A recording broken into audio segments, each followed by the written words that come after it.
Berbahagia kita yang punya Tuhan Yesus bisa menghadapi segala situasi di dalam sukacita dan damai sejahtera. Baik, ibu-ibu yang dikasihi Tuhan, hari ini kita akan belajar satu topik, yaitu studi karakter Maria Magdalena. Ya, ada di sini yang bernama Maria? Enggak ada ya? Ada? Ada ya, puji Tuhan. Ada yang Magdalena? Ada dua yang Maria. Magdalena enggak ada ya? Ada? Oh, puji Tuhan, berarti harusnya orang ibu-ibu tadi yang nyampaikan ini. Saya waktu mempersiapkan ini terpikir juga begini, kira-kira dulu waktu nama persekutuan kita ini dibuat Persekutuan Ibu Maria, kira-kira apa yang dipikirkan ya? Maria yang mana yang dimaksud? Karena di Alkitab ada banyak nama Maria ya kan? Betul ya kan? Ada Maria Ibu Yesus, juga kadang-kadang disebut dengan Ibu Yakobus. Ada Maria saudari Lazarus, ya kan?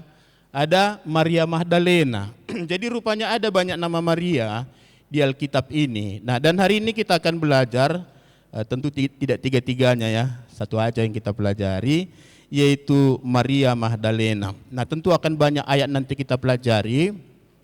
Tapi untuk pertama saya mengajak kita membaca dari Injil Lukas. Injil Lukas pasal yang ke-8. Kita akan membaca ayat 1 sampai ayat yang ke-3. Lukas 8 ayat 1 sampai ayat yang ke-3. Saya membaca ayat yang pertama, kemudian ibu-ibu ayat yang kedua, dan ayat ketiga kita baca bersama-sama. Mari kita mulai. Sudah dapat ibu-ibu? Belum ya? Oke. Sudah? Puji Tuhan. Mari kita baca, saya akan mulai.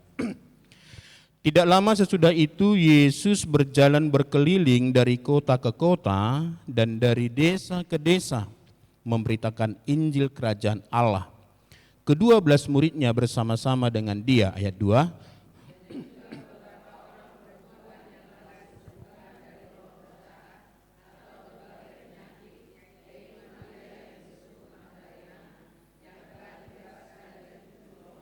Bersama-sama, Yohana istri Kuza, bendahara Herodes, Susana dan banyak perempuan lain. Perempuan-perempuan ini melayani rombongan itu dengan kekayaan mereka. Nah, ibu-ibu yang dikasihi Tuhan, ada banyak tokoh di Alkitab, misalnya juga di Perjanjian Baru. Nah, kadang-kadang hanya ditulis di Injil Sinoptik, Matius, Markus, Lukas, tetapi tidak ditulis di Yohanes atau sebaliknya. Nah, tetapi khusus tentang tokoh yang mau kita bahas ini, keempat Injil menulis ini. Apa yang mau dikatakan? Berarti dia ini adalah seorang yang sangat istimewa. Seorang yang sangat istimewa yang kemudian dipakai Tuhan dengan luar biasa. Nah, ibu yang dikasihi Tuhan, mari kita lihat hal-hal yang penting bagi kita. Karena saya waktu mempelajari ini sebenarnya cukup banyak sekali yang mau disampaikan ya. Baiknya dua sisi kian ya kan, biar tuntas ya. Tapi kita akan selesaikan sekitar mungkin nggak sampai 2 jam lah ya. Ya. Baik, yang pertama nama Maria dalam bahasa Yunani itu Maria, itu dari bisa juga dikatakan Mariam. Ya, Mariam. Nah, bentuk itu adalah bentuk transliterasi dari Ibrani Miriam. Jadi ada tokoh dulu di Perjanjian Lama namanya Miriam ya. Ingat ibu-ibu ya. Itonya si Harun dan Musa ya. Nah, arti nama Miriam atau Maria ini telah ditafsirkan dengan 3 pengertian. Nah, yang pertama adalah yang pahit. Nah, itu dihubungkan dengan peristiwa Mara. Ya. Jadi beberapa penafsir menghubungkan kata Maria ini dengan pahit, berarti seseorang yang memiliki pengalaman yang pahit, kira-kira gitu ya. Tapi yang kedua juga ada yang menghubungkan ini namanya dengan kata yang dikasihi atau yang terkasih. Nah, ada juga para penafsir menghubungkan itu bahwa ini dihubungkan dengan sifat dari Allah, dari kata raham itu yang sangat pengasih. Ya. Tapi yang ketiga juga kata Maria ini juga bisa diartikan yang tinggi atau yang terhormat. Nah, jadi banyak di dalam tradisi Yahudi, dan Aram, kata ini dipakai untuk menunjukkan bahwa seorang itu, wanita itu adalah seorang yang terhormat, mungkin dari segi latar belakang kelahiran atau juga yang diharapkan nanti demikian, ya. Nah, jadi nama Maria bisa dimaknai sebagai lambang seorang yang awalnya pahit. Nanti kita lihat kenapa seperti itu ya. Nah, yang awalnya pahit hidupnya, kenapa? Karena dosa, karena penderitaan atau yang lain-lain, tetapi kemudian dikasihi dan dipulihkan oleh Tuhan. Nah, maka seperti tokoh ini kita lihat nanti bagaimana dia seorang yang tadinya mengalami kehidupan yang sangat pahit, kehidupan yang sangat berbeda dari apa yang diharapkan oleh Tuhan dari awalnya. Tetapi ketika dia bertemu dengan Tuhan Yesus, lalu ada pemulihan yang luar biasa dan kemudian dipakai Tuhan dengan luar biasa. Nah, kira-kira itu gambaran singkat yang mau kita lihat tentang Maria Magdalena ini. Sehingga kita melihat nanti satu tokoh yang luar biasa di dalam Perjanjian Baru. Nah, Maria ini disebut dengan Magdalena, nah itu berhubung dengan daerah asalnya, yaitu Magdala ya. Jadi kalau lihat di peta itu di sebelah barat laut ya. Jadi lihat nanti Danau Galilea itu, nanti kalau di sini timur berarti kira-kira di sini dia di sebelah barat laut.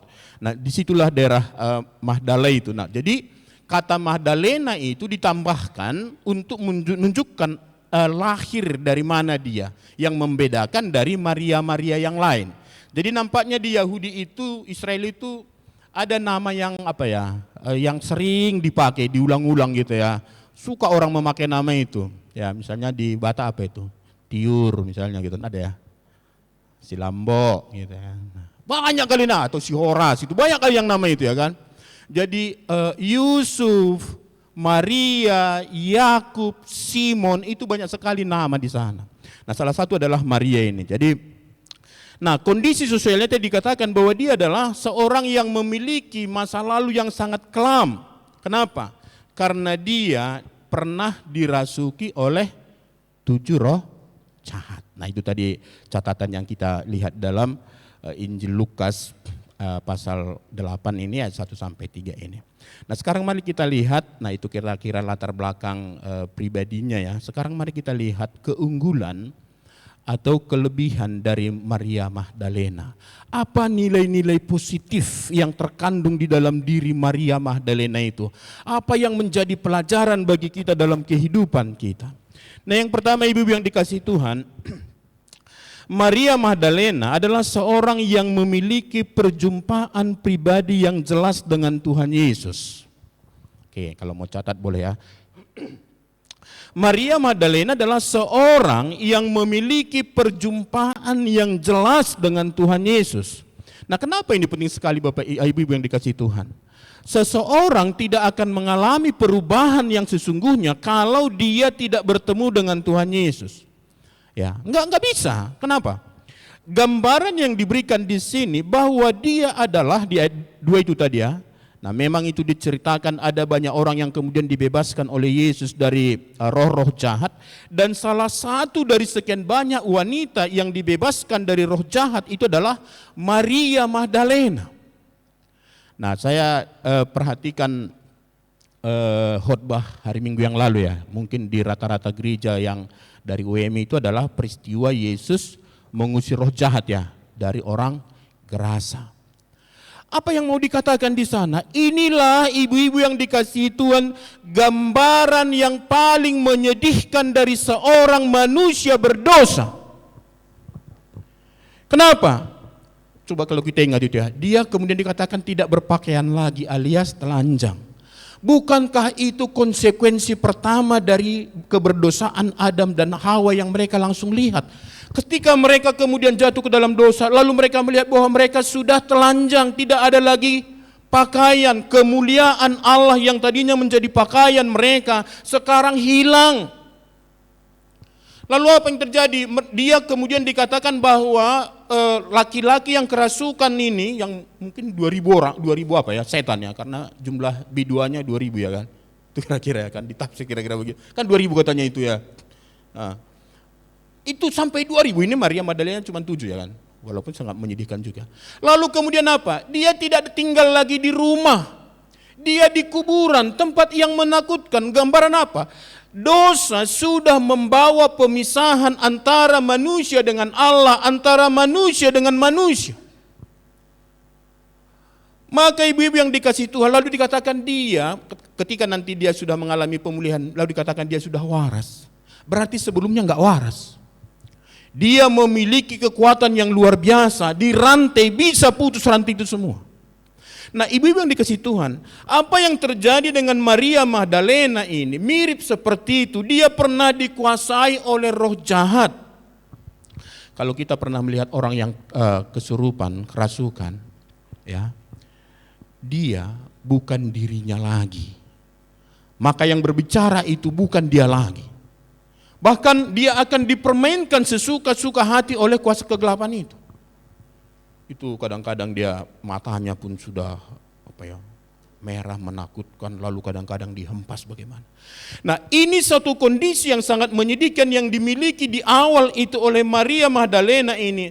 Tapi kemudian perjumpaannya dengan Tuhan Yesus yang dijelaskan tadi dalam Lukas yang kita baca ini membawa pemulihan total. Ya. Jadi ibu-ibu yang dikasih Tuhan, Maria Magdalena mengalami pemulihan total.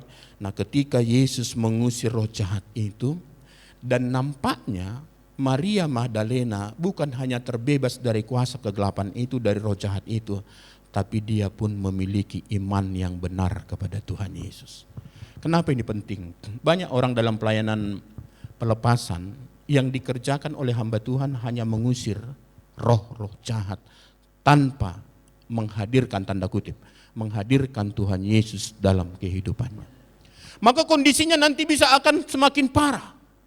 Nah, ini menarik sekali ibu yang dikasih Tuhan. Seorang Maria Magdalena yang kemudian dipakai Tuhan luar biasa adalah seorang yang tadinya adalah manusia berdosa yang dikuasai oleh kuasa kegelapan, tapi kemudian berjumpa dengan Tuhan Yesus. Dan dia mengalami pemulihan. Dan kalau kita lihat di sana, kalau kita baca sekali lagi di ayat 1 itu dikatakan ya.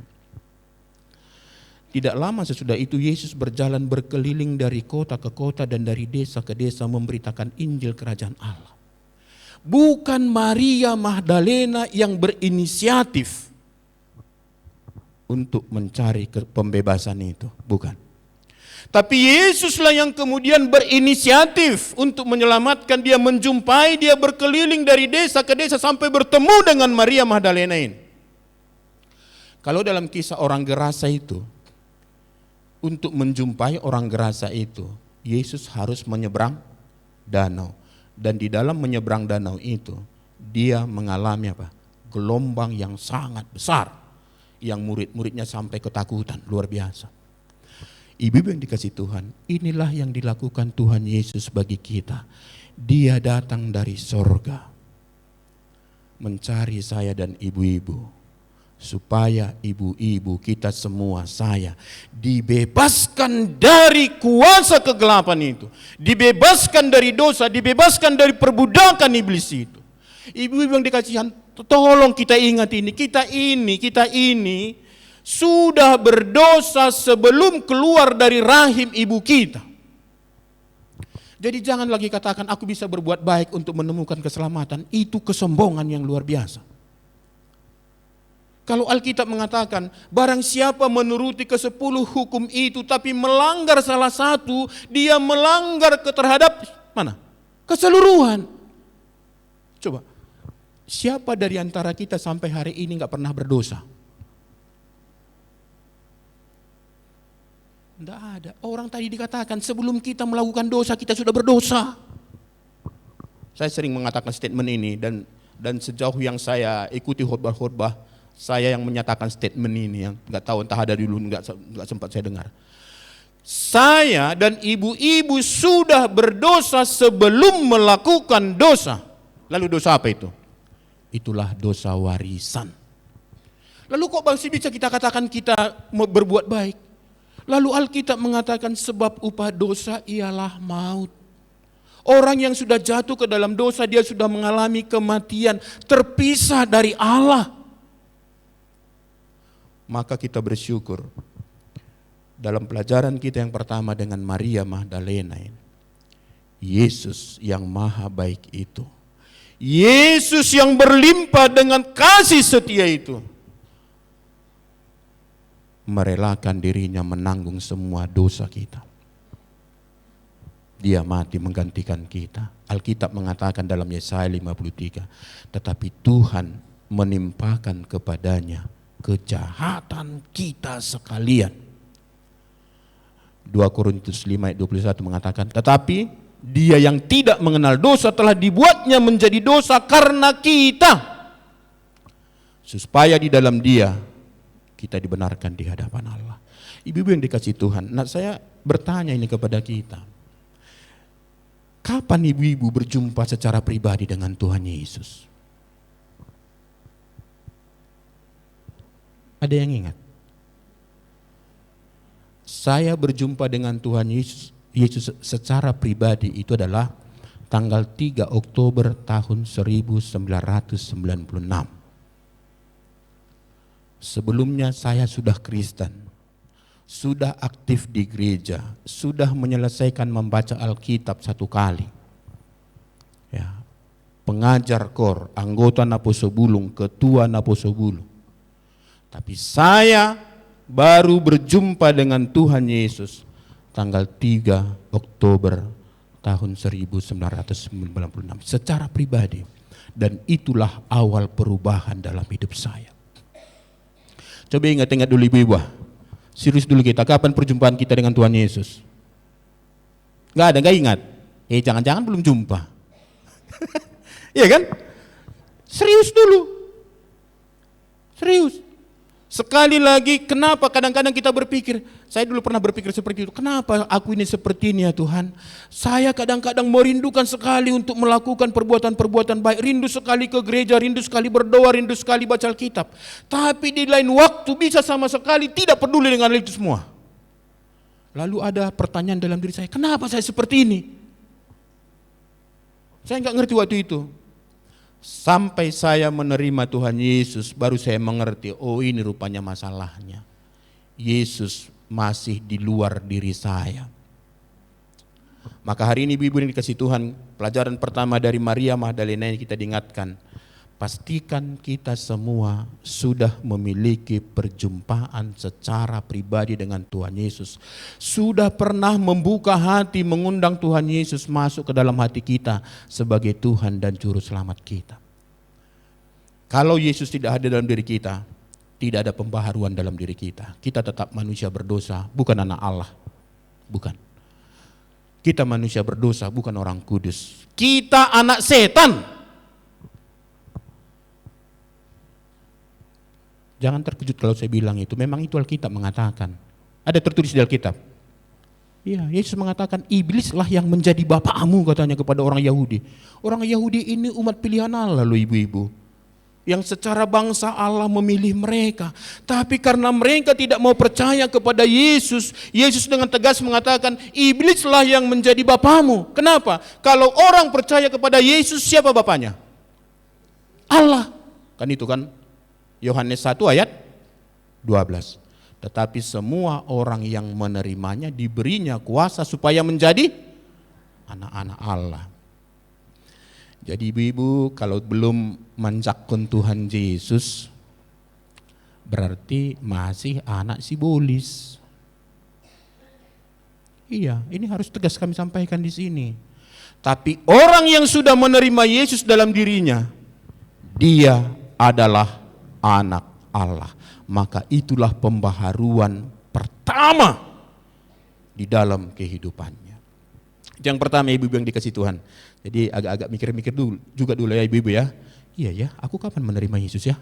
Nah, kalau enggak ingat, lebih bagus nanti pulang dari sini, duduk di rumah sebentar di kamar berdoa, minta ampun sama Tuhan, lalu katakan dalam doa, Tuhan Yesus, aku membutuhkan Engkau, aku mengundang Engkau, masuklah Engkau ke dalam hatiku, Engkaulah yang menjadi Tuhanku, Engkaulah yang menjadi Rajaku, Engkaulah yang menjadi Juru Selamat pribadiku. Teguhkan dan kuatkan aku supaya aku setia mengikut Engkau dan melayanimu seumur hidupku. Serius ibu-ibu. Dan ini saya ingatkan, ibu-ibu bisa katakan doa itu, tapi kalau tidak ada perubahan di hati kita, Anda belum terima Tuhan Yesus. Kenapa? Sama seperti ini air minum. Kalau saya minum ini, pasti ada rasa di dalam diri saya. Jadi kalau saya bilang saya minum aqua tapi nggak ada rasa di sini, berarti aquanya belum masuk. Bisa ya Bibi ya? Dan saya mengalami itu, damai sejahtera, sukacita luar biasa saya miliki waktu saya menerima Tuhan Yesus. Itu yang pertama ibu-ibu, dan yang sangat mendasar dari kehidupan Maria Magdalena ini. Yang kedua, Maria Magdalena adalah seorang yang sungguh-sungguh mengasihi Tuhan Yesus. Memang kalau kita lihat nanti bacaan kita ini, tidak ada dicatat oleh Injil ini bahwa Maria itu sungguh-sungguh mengasihi Yesus. Tapi dari cara hidupnya, bagaimana dia mengikut Tuhan Yesus, kita bisa menyimpulkan bahwa Maria Magdalena adalah seorang yang sungguh-sungguh mengasihi Tuhan Yesus. Mari kita lihat di sini dalam Matius 27 ayat 55 sampai 56, saya bacakan buat kita. Dikatakan demikian. Dan ada di situ banyak perempuan yang melihat dari jauh. Nah, ini peristiwanya adalah penyaliban Tuhan Yesus. Kepala pengawal itu dalam ketakutan membuat pengakuan benar bahwa dia ini adalah anak Allah. Lalu dicatat berikutnya ini, ya. Dan ada di situ banyak perempuan yang melihat dari jauh, yaitu perempuan-perempuan yang mengikuti Yesus dari Galilea untuk melayani dia. Perhatikan, untuk melayani dia dari Galilea. Ini peristiwanya di mana? Di Bukit Golgota. Ini di mana? Di daerah Yudea, di seberang Yerusalem. Berarti mereka meninggalkan kampung halamannya, ya, datang ke Yerusalem mengikut Yesus. Ya. Di antara mereka terdapat Maria Magdalena dan Maria ibu Yakobus dan Yusuf dan ibu anak-anak Zebedeus. Jadi Maria Magdalena ini sungguh-sungguh mengasihi Tuhan. Dia tunjukkan dengan kesetiaannya mengikut Kristus. Dan kemudian nanti kalau kita lihat, dia sebenarnya mengambil bagian di dalam pelayanan Kristus itu. Bahkan ketika Yesus itu ditangkap, disalibkan, dia tahu itu, dia ikut sampai ke Golgota. Murid-murid yang lain kemana? Petrus kemana? Maria, perempuan yang pernah dirasuki oleh roh jahat ini. Dia mengerti siapa Yesus itu, dia tahu siapa Yesus itu, dan dia dedikasikan dirinya mengikut Kristus itu. Itu alamat bahaya loh ibu-ibu. Kenapa? Karena waktu itu Yesus itu tuduhannya, pertama dari agama orang Yahudi dikatakan Yesus itu penista agama. Kan itu ya, karena Yesus menyamakan dirinya dengan Allah. Dari pemerintahan Romawi, Yesus itu dianggap sebagai pemberontak. Yesus raja orang Yahudi yang membuat pemberontakan. Berarti pengikut-pengikutnya seperti Maria Magdalena itu juga bisa digolongkan di situ sebagai penista agama atau sebagai pemberontak terhadap Kaisar Romawi. Tapi Maria Magdalena yang sudah mengalami pembaharuan di dalam dirinya karena perjumpaannya dengan Kristus, dia mengikut Kristus dengan setia sebagai wujud kasihnya kepada Yesus.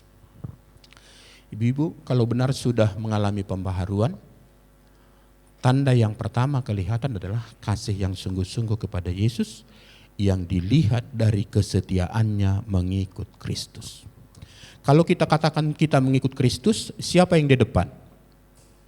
Yesus. Kita di belakang. Tapi perjalanan hidup kita mengatakan siapa yang lebih dulu di depan. Kadang-kadang kita yang di depan, Yesus yang ikut. Ya kan? Ada lagu Bukende itu ya kan. Di huton ho au tunadau membuat rohaki. Kalau gitu siapa yang di depan? Yesus yang mengikutkan kita. Berarti kita bandal itu. Dan memang itu lagu pengakuan dosa, ya kan itu lagu itu kan. Nabasado roham diau, oh Yesus Tuhaki. Jadi Yesus itu mengikut kita, berarti kita sebenarnya sudah melawan prinsip. Harusnya Yesus yang di depan, kita pengikut. Berarti Yesus yang harus kita jadikan menjadi pemimpin, firman-Nya menjadi pandu dalam kehidupan kita. Kehendak Dia yang menjadi kehendak kita. Unang pajolo-jolo ninang. Ya. Tuhan, kami sudah buka usaha, berkatilah. Kalau Tuhan bilang siapa nyuruh kau buka usaha? Bilang dari saya kan. Kadang-kadang kita begitu dalam berdoa kepada Tuhan. Sudah kita mulai, bukan dari awal kita bilang, Tuhan kami mau berencana begini. Kira-kira menurut Tuhan cocok enggak? Enggak kita. Tuhan kami sudah buat anak kami sekolah di sini. Berkatilah Tuhan. Saya sangsi jangan-jangan Tuhan bilang, siapa nyuruh anak kami sekolah di situ? Bukan itu rencanaku. Yesus itu dijadikan menjadi pemimpin di dalam kehidupannya. Lalu dikatakan ia tetap berada di dekat Yesus ketika disalibkan saat murid laki-laki itu melarikan diri seperti yang kita baca tadi. Berani. Kalau harus mati, matilah bersama dengan Tuhan. Kira-kira gitu ya kan. Dia tidak bergeser sedikit pun di dalam imannya. Kalau kita lihat dalam proses penyaliban itu, setelah ditangkap, seorang pemimpin mereka yang kemudian menjadi pemimpin para rasul itu, apa yang dilakukannya? Menyangkal Yesus. Berapa kali? Enggak tanggung-tanggung loh Bu, 3 kali sempurna penyangkalannya. Enggak tanggung-tanggung, 3 kali sempurna penyangkalannya. Tapi Yesus sebelumnya sudah mengatakan, tetapi aku berdoa untukmu. Ketika engkau sudah pulih, teguhkan saudara-saudara. Petrus mengalami pemulihan, tapi Maria Magdalena memang tidak kita temukan catatan yang kemudian membuat dia seperti grafik imannya Petrus itu. Nampaknya dia konsisten. Ya. Nah, jadi dibandingkan dengan murid-murid yang lain, ya, Petrus, Yohanes, ya, atau mungkin ya, tokoh-tokoh yang lain lah ya. Kalau Yohanes masih ikut sampai ke salib ya. Maria Magdalena menunjukkan kesetiaan yang lebih konsisten dalam mengikut Yesus. Ketika ia menderita, ketika ia disalibkan, bahkan mati. Waktu penguburan Yesus, mereka ikut menguburkan. Ya ibu-ibu ya, kalau kita misalnya ada keluarga kita yang meninggal, lalu ditanya keluarga, dohot duit nang tu kuburan, gimana kira-kira? Hamu majo, gitu kan? Hamu majo, ini Maria Magdalena enggak, kan? Pakai waktu itu, ikut dia di sana. Lalu kesetiaannya juga ditunjukkan ya. Jadi Maria di sini tidak hanya setia mengikut Kristus, tetapi juga memberi diri dan hartanya untuk mendukung pekerjaan Tuhan Yesus, pelayanan Yesus. Perhatikan ayat 2 ibu-ibu, apa yang kita baca tadi. Sampai ayat yang ketiga ya. Dan juga beberapa orang perempuan yang telah disembuhkan dari roh-roh jahat atau berbagai penyakit. Yaitu Maria yang disebut Magdalena yang telah dibebaskan dari 7 roh jahat, ayat 3. Yohana istri Kuza, bendahara Herodes, Susana dan banyak perempuan lainnya. Nah ini yang terakhir. Perempuan-perempuan ini melayani rombongan itu dengan apa? Dengan bukan dengan doa. Iya aku mendoa, aku doakan. Enggak. Maria Magdalena mendukung dengan kekayaannya. Saya waktu mengumpulkan ini ibu, aduh, apalah yang sudah kubuat ya dalam mendukung pekerjaan Tuhan. Ya memang dari segi status saya pelayan full time di yayasan ini, melayani Tuhan. Tapi cukupkah hanya itu? Enggak. Ibu-ibu dikasih Tuhan satu pelajaran yang kemudian kita lihat di sini bahwa Maria Magdalena dia mengikut Yesus dengan setia, tetapi sebagai bukti kasihnya dia tidak hanya memberi diri melayani Yesus dengan tenaganya, dengan pikirannya, tetapi juga hartanya dia berikan untuk pekerjaan Tuhan. Saya membaca satu wawancara. Nah ini katanya antara Sule dengan KDM. Tahu KDM ya? Kang Deddy Mulyadi, Gubernur Jawa Barat. Lalu Sule tanya, tahu Sule kan? Pak, kenapa ringan sekali memberikan uang itu kepada orang-orang? Kenapa begitu, kan gampang sekali ya kan memberikan uang. Nah nanti saya kasih, saya ganti ya, sekian juta katanya kan. Ada pedagang asongan, dia beli semua jualannya. Bahkan lebih lagi, ini modalmu ya. Ada orang rumahnya yang tadinya itu menyalahi tata kota, itu akhirnya misalnya jualannya dirobohkan tapi diganti gitu. Bahkan ada satu masjid itu di pinggir kali, ya lalu kemudian itu dirobohkan, lalu dipindahkan, dibiayai. Lalu waktu ditanya, kenapa Bapak semurah hati itu? Kang Didi mengatakan, saya tidak pernah menyimpan uang saya di hati saya. Uang saya hanya saya simpan di tangan saya. Maka ketika ada orang yang membutuhkan, saya langsung berikan. Ibu-ibu sekarang simpan uangnya di mana? Di bawah bantal. Jangan-jangan memang di hati kita atau di atas kepala kita sehingga dia yang menguasai kita. Hari ini kita belajar dari Maria Magdalena sebagai bukti kasihnya kepada Kristus. Dia tidak hanya memberikan dirinya tapi uangnya. Ibu jangan tunggu jadi kaya dulu, tapi berapa yang ada, berikanlah. Tentu kami juga tidak berharap kemudian menjadi tidak ada lagi uang di tangan ibu sehingga besok tidak makan anak-anak dan suami. Pak, besok kita puasa ya. Kenapa mah? Iya, semalam sudah saya kasih semua belanja kita 1 bulan ini ke IPDPA. Enggak itu yang kami maksudkan. Ya. Tapi mulai, nah ibu-ibu coba, apakah kita semua yang hadir di sini sudah mendukung dana kita di sini? Ada perpuluhan kita kan? Yang kami rindukan Bapak Ibu-ibu bukan banyaknya, bukan. Tapi memang wujud dari cinta kasih kita bahwa kita memang mau mendukung pekerjaan Tuhan. Maka pastikan kita semua ikut mendukung pelayanan ini. Bukan hanya persembahan ibu-ibu, bukan. Ya. Bukan hanya memberikan persepuluhan, bukan.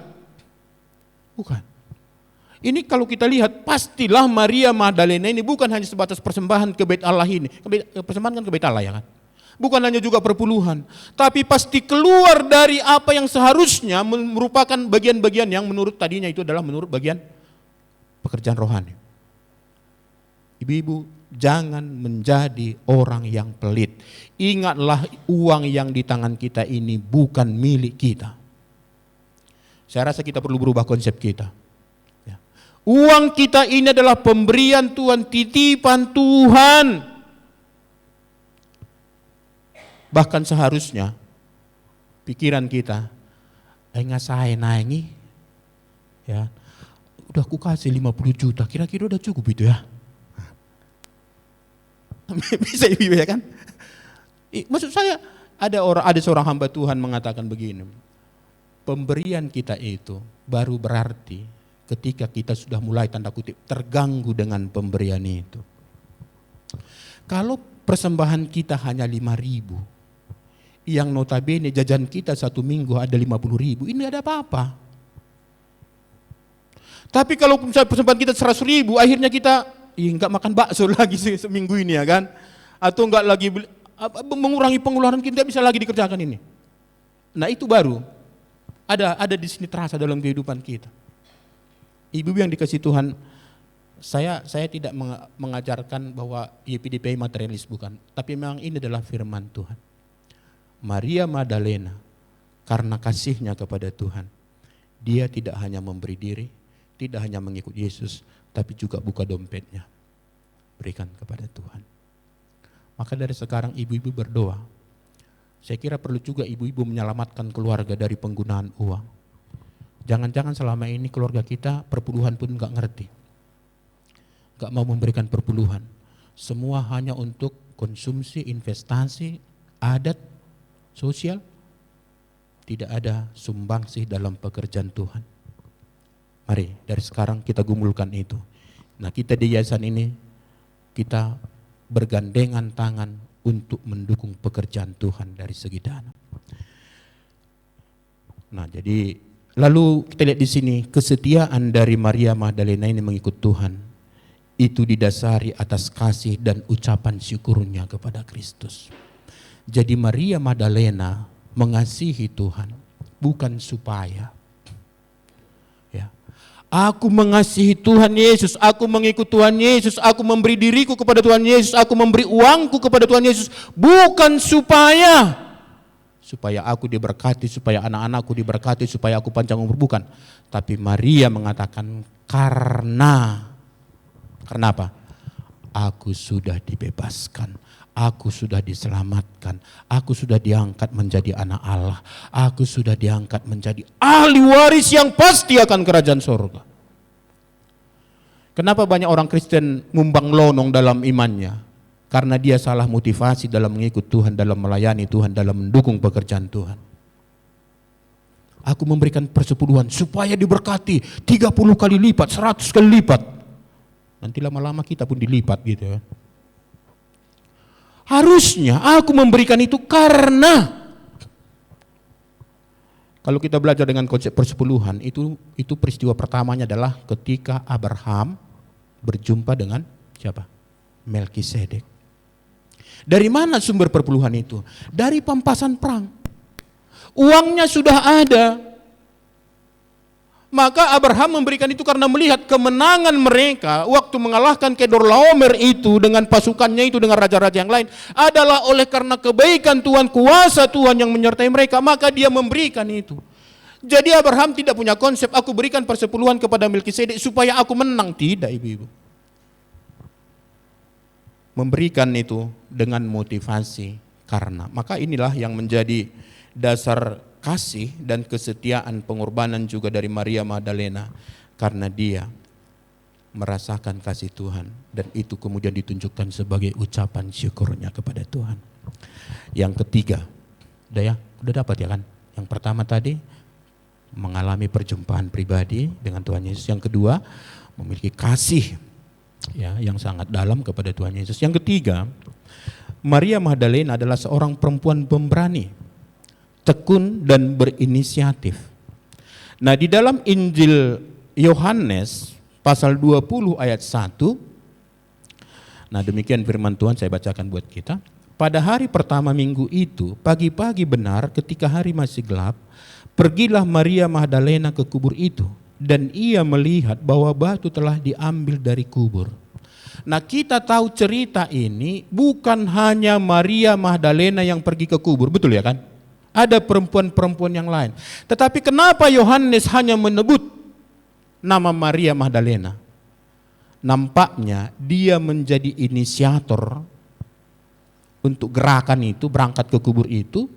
Dia yang kemudian memberikan semangat kepada teman-temannya. Kenapa? Karena bahaya loh.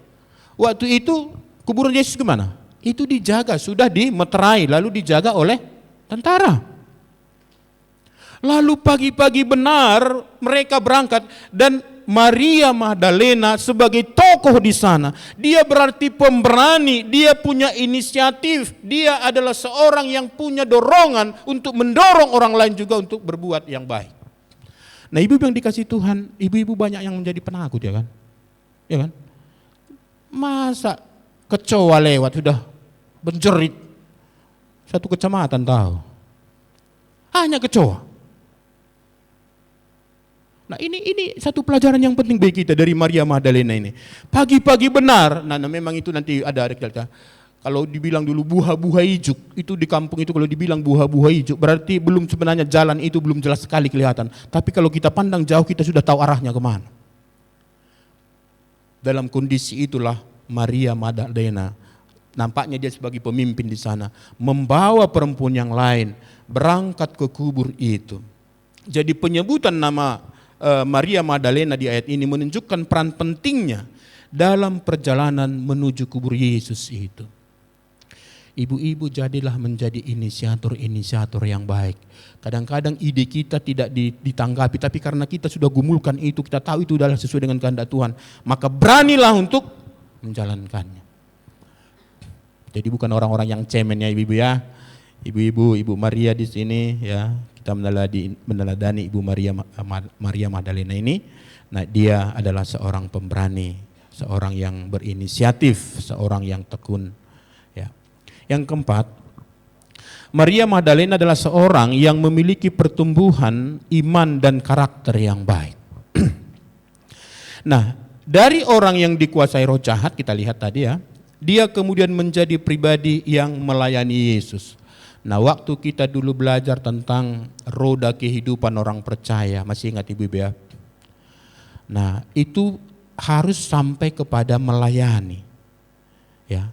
Jadi ada start menerima Yesus, lalu kemudian ada pertumbuhan dan pertumbuhan itu sampai mencapai satu yang disebut dengan pelayanan. Pelayanan ini salah satu faktor pendukung pertumbuhan iman. Tapi juga yang kedua, pelayanan ini salah satu bukti mengatakan bahwa kita memiliki pertumbuhan iman yang baik. Waktu kami mendiskusikan ini di gereja, ada seorang yang teman bertanya, bagaimana bisa kita katakan melayani itu sebagai salah satu pertumbuhan iman yang baik? Misalnya, kalau hanya membunyikan lonceng di gereja, kalau hanya sebagai penerima tamu, bagaimana dikatakan kita mengalami pertumbuhan iman di sana? Lalu ada seorang teman menjawab, oh iya memang, anak saya katanya memang anak beliau yang kemudian sering bunyikan lonceng. Satu kali hari Minggu tidak bunyi lonceng gereja waktu masuk. Lalu ditanya seorang, di mana si Anu? Dia di mana si Anu?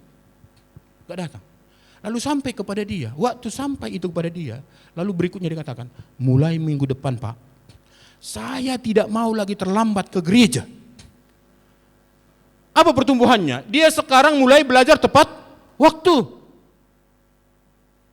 Kalau penerima tamu siapa seharusnya duluan sampai? Tamu ya? Penerima tamu dong. Berarti kalau kita masuk jam 10, paling tidak jam 10 kurang seperempat udah sini, mungkin tengah 10 kan. Jangan duluan tamu datang. Nah itu sebenarnya salah satu fakta yang menunjukkan kita mengalami pertumbuhan. Nah maka kita lihat di sini dengan Maria Magdalena ini tadi. Setelah dia mengalami perubahan pembaharuan yang dilakukan oleh Tuhan Yesus, pembebasan dari roh jahat itu. Lalu dia mendengarkan firman Tuhan. Maka saya yakin Yesus itu kemudian dijadikan menjadi teladan. Maka di mana Yesus ada mengajarkan kebenaran firman Tuhan, dia ikut, dia dengarkan, dia serap dengan baik. Dan dia lakukan. Maka dia memiliki pertumbuhan karakter. Salah satu tadi kita lihat adalah kemurahan hatinya mendukung pelayanan. Ibu-ibu sederhana mengukur orang mengalami perubahan atau tidak. Ini salah satunya. Masih tetap pelitkah atau tidak? Kalau ada list nanti ya, taken list, nah lihatlah kapan dia mengisi. Kalau dia paling terakhir, nah lalu dilihat di semua, mana yang paling kecil, baru tulis sini. Ini enggak mengalami pertumbuhan itu. Orang yang mengalami pertumbuhan begitu dikasihkan taken list, doakan lalu tulis. Atau gimana? Nanti kudoakan dulu ya. Kalau memang belum didoakan ya, baru tulis. Enggak lihat ini siapa, ini berapa yang dikasih orang. Dia hanya tanya kepada Tuhan, berapa menurut Tuhan. Nah Maria Magdalena kita lihat di sini. Jadi dia tadinya dianggap orang najis ya, karena dikuasai oleh roh jahat itu. Sekarang dia adalah wanita yang terhormat yang mendapat kehormatan ilahi sebagai saksi pertama di dalam kebangkitan Yesus. Nanti kita lihat pada bagian terakhir. Maria Magdalena ini ibu yang dikasih Tuhan benar-benar memiliki pertumbuhan karakter yang luar biasa. Menunjukkan proses pemulihan dan pengangkatan dari Tuhan yang membentuknya menjadi pribadi yang sungguh-sungguh rohani dan juga memiliki kesaksian hidup yang baik. Oke, Maria Magdalena adalah seorang yang memiliki pertumbuhan iman dan karakter yang baik. Yang terakhir, nah ini sudah saya padatkan banyak sekali sebenarnya ini yang keunggulannya, tapi kita batasi 5 poin saja. Yang kelima, Maria Magdalena adalah seorang yang memiliki pengaruh yang sangat penting terhadap orang lain dan dalam rencana Allah. Maria Magdalena adalah seorang yang memiliki pengaruh yang sangat penting, yang sangat besar terhadap orang lain, khususnya ke murid-murid itu nanti ya, ke 11 murid, karena Yudas nggak ada lagi ya. Dan juga di dalam rencana Allah menghadirkan kerajaan Allah yaitu gereja di dunia ini. Nah kita ingat Pentakosta itu adalah penahbisan resminya berdiri gereja. Ya, pendeta pertama yang khotbah waktu berdiri gereja siapa? Simon Petrus. Tapi siapa yang menjadi saksi pertama tentang kebangkitan Yesus? Maria Magdalena.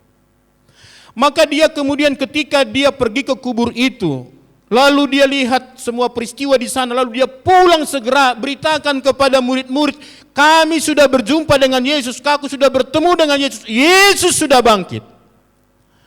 Walaupun tanggapan negatif ada dari ini murid-murid para rasul itu, laki-laki itu. Bagi mereka semua perkataan perempuan itu adalah omong kosong. Omon-omonnya itu katanya sekarang ada ya. Omon-omon katanya kan. Ngomong. Tapi ibu-ibu yang dikasih Tuhan, ia memberikan pengaruh yang luar biasa. Ternyata ketika dia katakan itu kepada murid-muridnya, Simon Petrus dan Yohanes langsung lari kan gitu ya. Lari ke kuburan itu, lomba lari malah. Tapi karena Yohanes lebih muda, Yohanes lebih duluan sampai gitu. Sampai. Jadi Maria Magdalena memiliki pengaruh yang luar biasa. Nah ibu-ibu, apa pengaruh yang kita berikan kepada orang lain? Bukan kita ini disebut sebagai garam. Garam itu memberikan pengaruh, bukan yang dipengaruhi. Pengaruh yang positif ibu-ibu. Jadi kita lihat di sini bahwa ia memberi pengaruh yang penting terhadap para murid itu, ya lewat kesaksiannya tentang kebangkitan Yesus. Ia diberi kepercayaan menjadi saksi pertama kebangkitan itu. Jadi ibu yang dikasih Tuhan, Maria, ya kalau kita baca di dalam Yohanes 20 ayat 17 sampai 18 dikatakan demikian.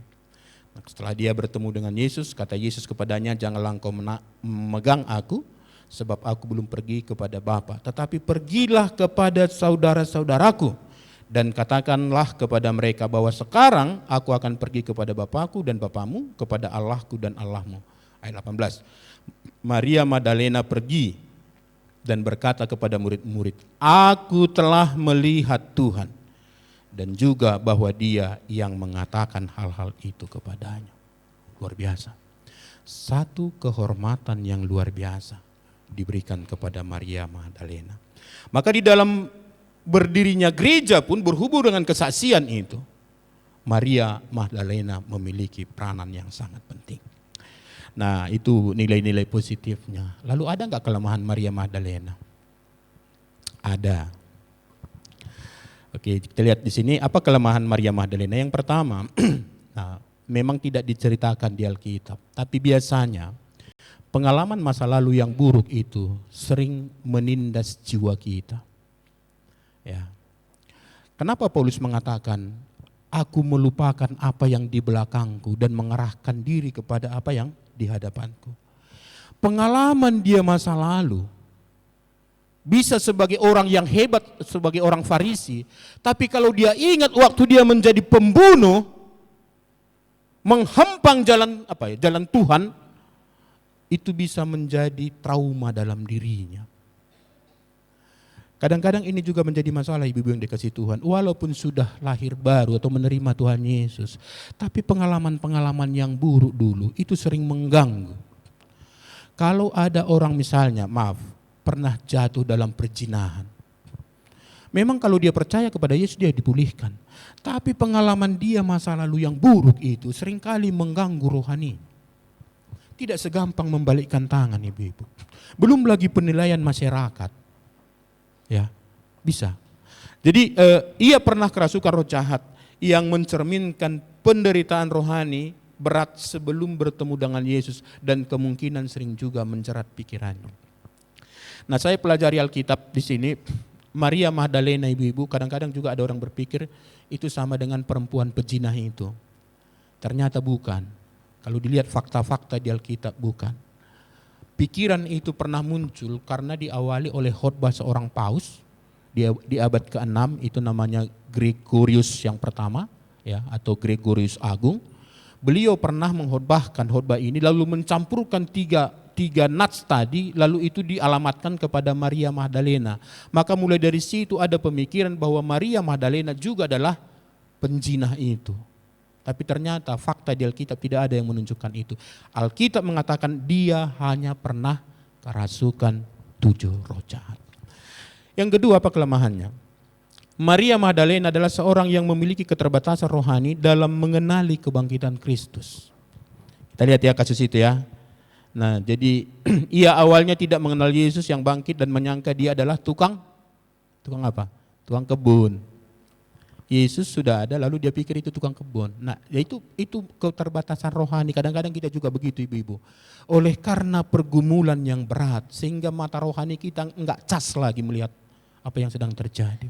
Nah, kita bisa bayangkan bagaimana dulu euforia mereka tentang Yesus yang luar biasa itu, yang mereka agungkan itu, yang hebat itu. Sekarang mati. Matinya pun dalam dakwaan sebagai pemberontak, sebagai penista agama. Sedih. Nah, tapi itulah hal-hal yang manusiawi. Kita semua kalau ada pergumulan bisa juga kita ada seperti itu. Ya. Kadang sampai kayak mananya Tuhan ini. Ada yang sedang bergumul dengan pekerjaan. Kita belajar hari ini dengan Maria Magdalena. Tuhan tidak berubah sekalipun pergumulan kita berubah-ubah. Dia tetap Tuhan. Dia bukan tukang kebun. Bukan. Dia adalah Tuhan Yesus yang telah menggenapi keselamatan itu, yang telah bangkit dengan tubuh yang baru. Ibu-ibu, Maria Magdalena memiliki keterbatasan rohani. Nah, mungkin itu menjadi pengalaman kita, tapi hari ini kita diingatkan. Yang ketiga, Maria Magdalena adalah seorang yang lebih mengandalkan emosi atau perasaan dalam mengambil keputusan. Waktu dia melihat malaikat-malaikat, atau saya bacakan aja ya, Yohanes 20 ayat 11-15 dikatakan demikian. Tetapi Maria berdiri dekat kubur itu dan menangis. Sambil menangis ia menjenguk ke dalam kubur itu. Dan tampaklah olehnya dua orang malaikat berpakaian putih. Yang seorang duduk di sebelah kepala dan yang lain di sebelah kaki di tempat mayat Yesus terbaring. Ayat 13. Kata malaikat-malaikat itu kepadanya, "Ibu, mengapa engkau menangis?" Jawab Maria kepada mereka, "Tuhanku telah diambil orang dan aku tidak tahu di mana ia diletakkan." Oke, nanti ibu-ibu bisa lanjut baca. Maria Magdalena mengatakan, Tuhanku telah diambil orang dan aku tidak tahu di mana ia diletakkan. Benarkah Tuhan Yesus dicuri? Tidak. Jadi dia mengambil keputusan hanya berdasarkan perasaan. Kayaknya menurut pelajaran yang saya sering pelajari, katanya memang inilah ciri khas ibu-ibu ya. Mengandalkan perasaan gitu kan, mengambil keputusan tanpa fakta yang jelas, tapi kemudian pokoknya, pokoknya ini katanya kan. Ini Maria Magdalena. Bukan dia bertanya, apa sebenarnya yang sedang terjadi? Harusnya begitu ya kan? Apa yang terjadi di sini? Jadi mereka Maria Magdalena menyangka Yesus itu dicuri orang. Jadi maksudnya begini, Ibu. Sebagai manusia yang sudah percaya kepada Yesus, mari belajar dalam mengambil keputusan selalu mengandalkan Tuhan. Konfirmasi kepada Tuhan, lihat fakta-fakta, jangan mengandalkan rasa. Ya. Maka bagaimana respons Allah terhadap Maria Magdalena ini? Nah, seperti yang sudah saya katakan tadi, sangat indah ibu-ibu. Maria Magdalena diberi Tuhan kehormatan sebagai saksi pertama atas kebangkitan Yesus. Sekali lagi nampaknya ini sederhana, tapi kalau dilihat di dalam perjalanan berdirinya gereja, Maria Magdalena memiliki andil besar menyampaikan berita kebangkitan Yesus kepada murid-murid yang kemudian diresponi oleh Simon Petrus dan Yohanes. Ya, jadi rupanya ada begini Ibu. Di kalangan orang Yahudi dulu tidak diakui kesaksian perempuan dan anak-anak. Jadi walaupun sudah ada di dalam perjanjian lama kitab Musa, untuk satu peristiwa itu disaksikan dua atau tiga orang menyatakan peristiwa itu sah, tapi itu rupanya tidak berlaku bagi perempuan dan anak-anak. Ya. Nah, ada catatan di sini ya. Ada dari Talmud itu ya, dikatakan demikian. Ya, Talmud itu Hasanah ya 22a, kesaksian perempuan tidak dapat diterima dalam hal pengamatan bulan dalam kurung penentuan kalender keagamaan.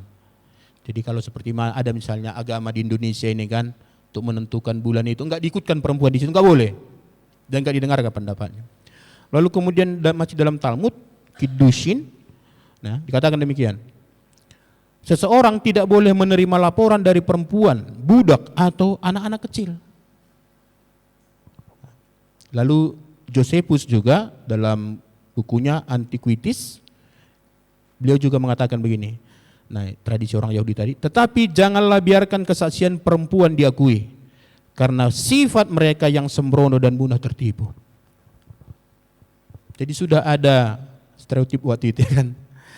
Tapi dalam peristiwa kebangkitan justru Maria Magdalena yang notabene adalah perempuan, itulah yang kemudian diberi kehormatan menjadi saksi kebangkitan Yesus.